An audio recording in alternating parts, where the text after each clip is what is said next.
Hello my friends. So this video is on the American Council of Witches 2015.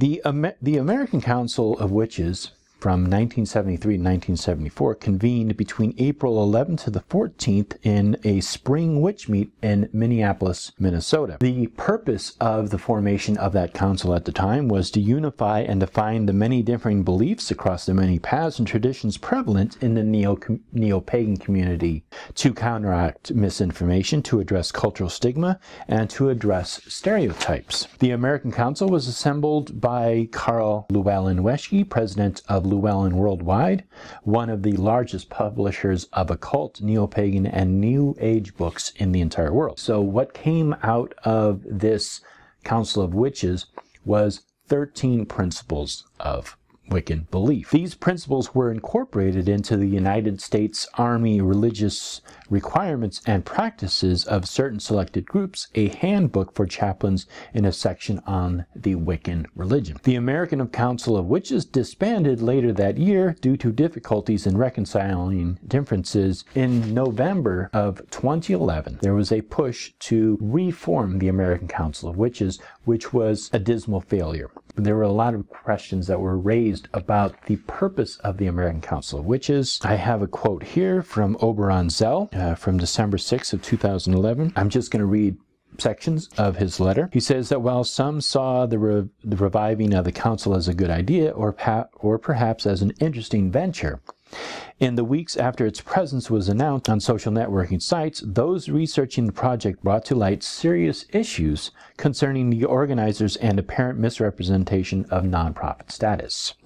I'm also going to put a link to the entire letter below so you can read it for yourself. He also went on to say that while he was in Australia for the entire month of November, when he returned, he had decided to draft this statement along with others who have been misled by the originator of the said council. This is the American Council of Witches 2011. Considering the controversies and ill will that this project has engendered within the pagan community, it is our joint opinion that the revisited attempt at forming a U.S. American Council of Witches can no longer be regarded as a viable enterprise, and we strongly recommend that the entire project be abandoned at this time and that the USACW be dissolved. Now, there was also a statement that was made with Oberon Zell and Kenny Klein at the time, and Kenny Klein had noted that he began hearing from other pagans and figures that they too were placed on the council without giving consent. During this American Council of Witches 2011, during the formation of it,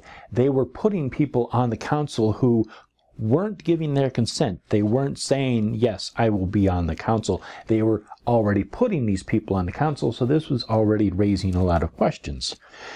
So when this American Council of Witches was reformed in 2011, there were a lot of questions that came up. First of all was the nonprofit status. Now that the American Council of Witches has been reformed yet again, there's no information coming to the pagan community from any of these social networking sites, and this is the same mistake that they made in 2011. They haven't learned from their mistakes.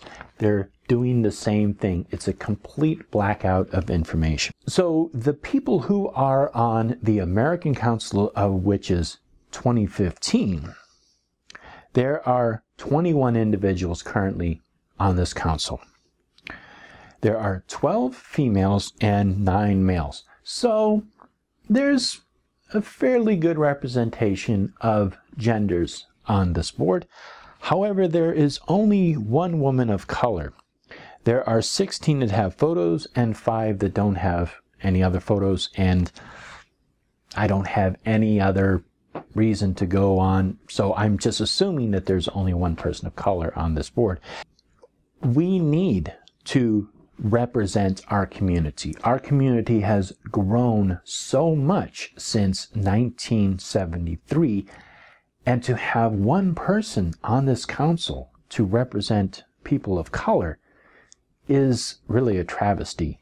Let's look at who is on this council, on the American Council of Witches for 2015. There is a lady named Kimberly Robertson. She identifies as Wicca, Native American. She appears on the United Pagan Radio. She's been practicing for 27 years. She lives in the Pacific Northwest. Donna Clifton, Eclectic Solitary. She says that she was initiated in 2008. She's from Alabama. Christopher Paul. He's a Gemini, Eclectic Wicca. He follows the golden rule of harming none. He's from Arizona. Ryan Lord, pagan-flavored solitary practitioner for 26 years, lives in Arkansas. Reverend Catherine Bell, OBOD, SPICA, spiritual counselor, lives in California. Lokir Tigerstar, semi-solitary eclectic Paradin Wicca, Thelema Chaos Magic, from New Jersey. Robert Lowe Stone, hereditary Strega, Wicca, witchcraft, Native American influence, practices yoga, been pagan for 35 years, North Carolina.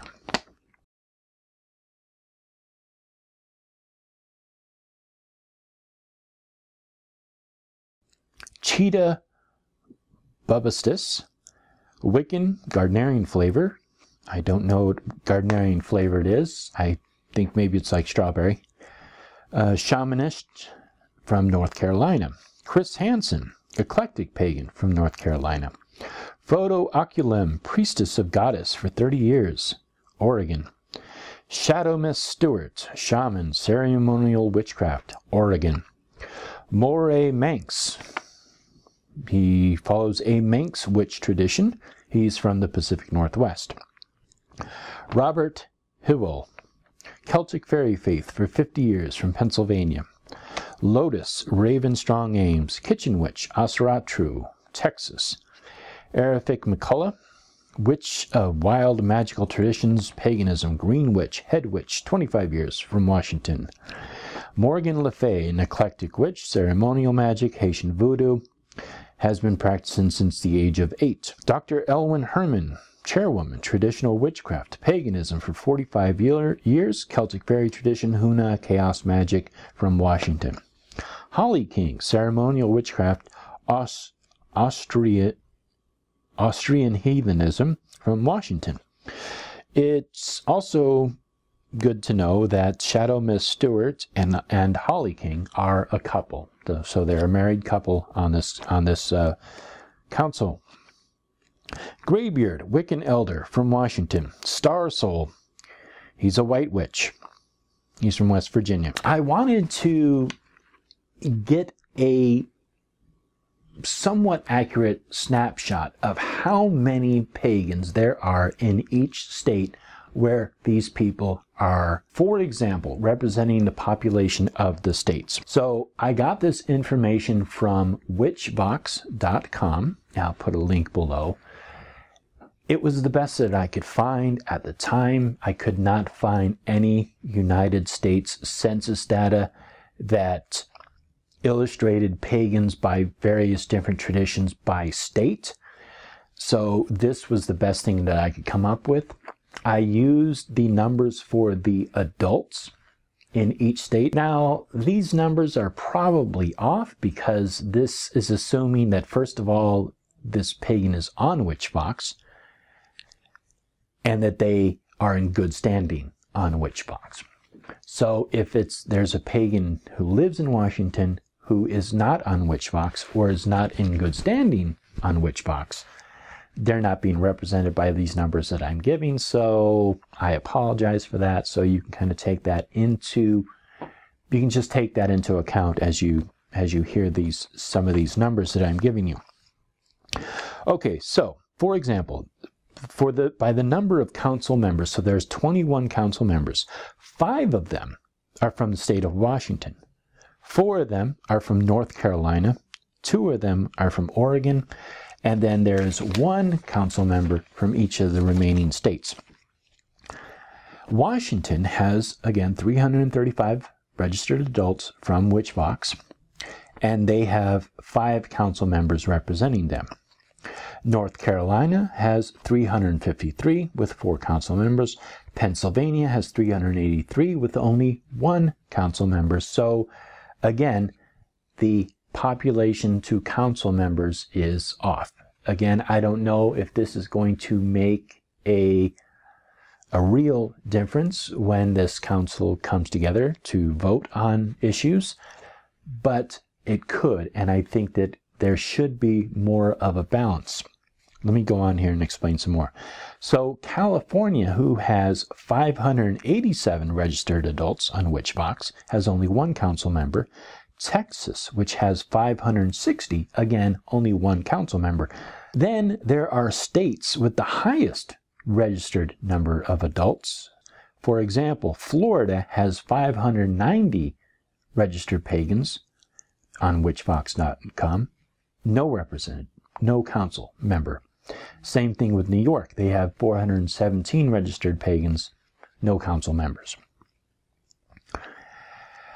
Now, as for the various traditions that are being represented on this council, and these traditions are based upon each one of these council members' self-identified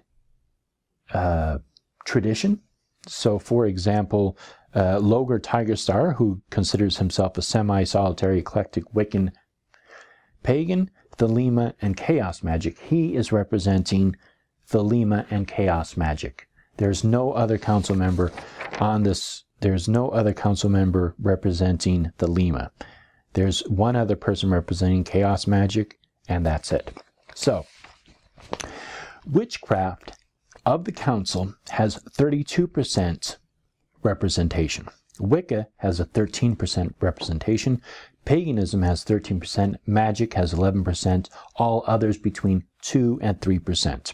Already we can see that there is a severe imbalance of the various traditions being represented. So, in conclusion, I don't know exactly what is going to happen with this American Council of Witches. I don't know if it's going to fizzle and fade away, and several years later they're going to try to reform it. There's still a lot of questions that I have about this council, and I'm really wondering what their true purpose is and what their goal is. And so some of the concerns that I have is, first of all, I don't think that our pagan community is being represented fairly by racial lines. I don't think that there is enough of a division to represent all the various pagan traditions out there and all of their offshoots. And I think that there is an imbalance of council members, from 5 of them from Washington and none from New York or Florida, who have the highest number of pagans. So I have high hopes for this group. I wish them well. I think that they have a really daunting task ahead of them, to not only to overcome a lot of the conspiracy theories and a lot of the negative publicity that that's already in the works. It's already moving. And the way that they are going to counter this is they need to start giving people information. They got to start giving Twitter updates constantly. They have to give Facebook updates constantly. And I'm not talking about fluff. I'm talking about actual information. Whatever you did today, send it out there. Let people know. Because the less information that we hear, the more we're going to make up our own stories. And if it comes down to you needing the backing of the majority of the pagans in the United States, I don't know if you're going to have it. So I will keep an eye on this, and we'll see what happens with it. This has been Lokin. Thank you, and